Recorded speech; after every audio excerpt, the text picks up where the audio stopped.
So recently, Hans and I have started to go to a bunch of different like cocktail bars here in Singapore.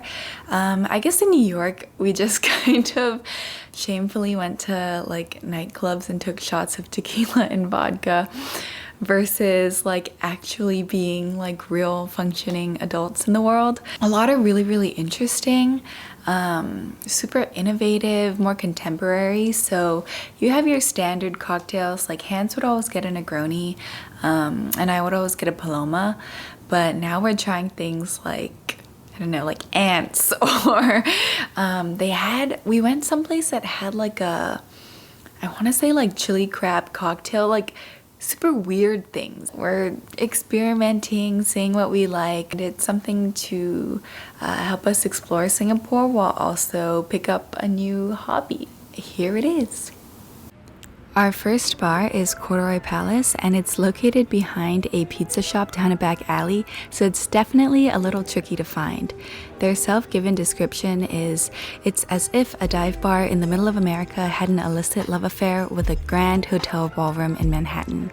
And we honestly thought that couldn't have been more true. We ordered the canned fish, and you can see it here, which was honestly such an experience.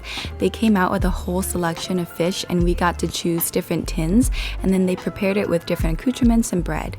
We went for Martini Mondays, and it was such a great deal. They have theme nights throughout the week, so you definitely should follow them on social media and attend all of the different experiences they have to offer.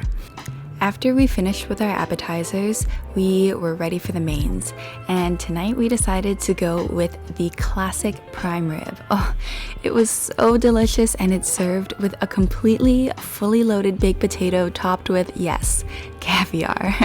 Hans loves caviar and claims that it makes everything better, and honestly, I'm not gonna argue there. And finally, for dessert, we decided to end the night with a selection of cheese. All of their cheese rotates throughout the season, and the servers are super knowledgeable and can provide anything you want.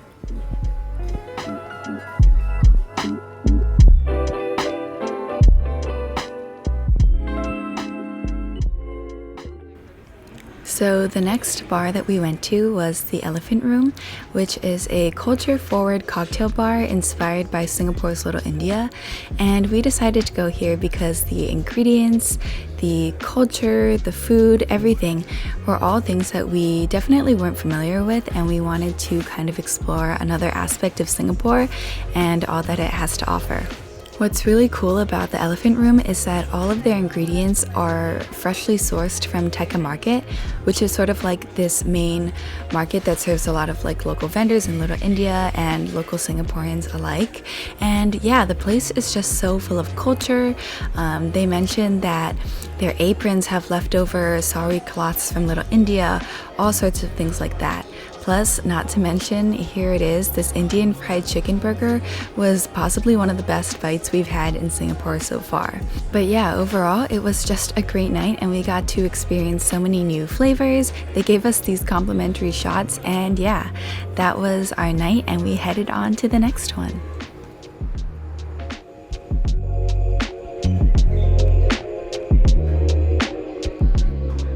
So literally right after we left the Elephant Room, we headed to Jacqueline Hyde, another bar in Singapore that definitely has like a darker, mysterious vibe to it.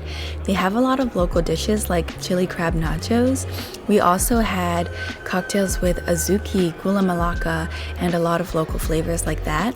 Their food also included char kway teow, we had onde onde cake, and overall, just a lot of really interesting, local, yet innovative flavors.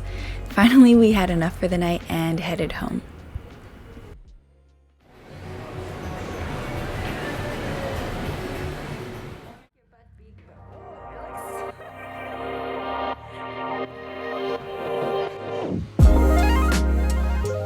So as you can tell by Hans's walk, we were definitely excited to try this next bar, which is Native. It's really close to the office, and they also strive to really use ingredients from the region. Here's this ants cocktail that was definitely something that neither of us had ever come close to trying. It had distilled ants, also like lots of different yogurty flavors, lemongrass, gin. The food is also really amazing. They have a ground floor, which has a restaurant, the main bar, which is on the second floor, and then the attic space on the third floor. And that has a lot of the more like experimental flavors and cocktails. So we decided to go with the attic space, but we'll definitely be returning to try the other levels as well.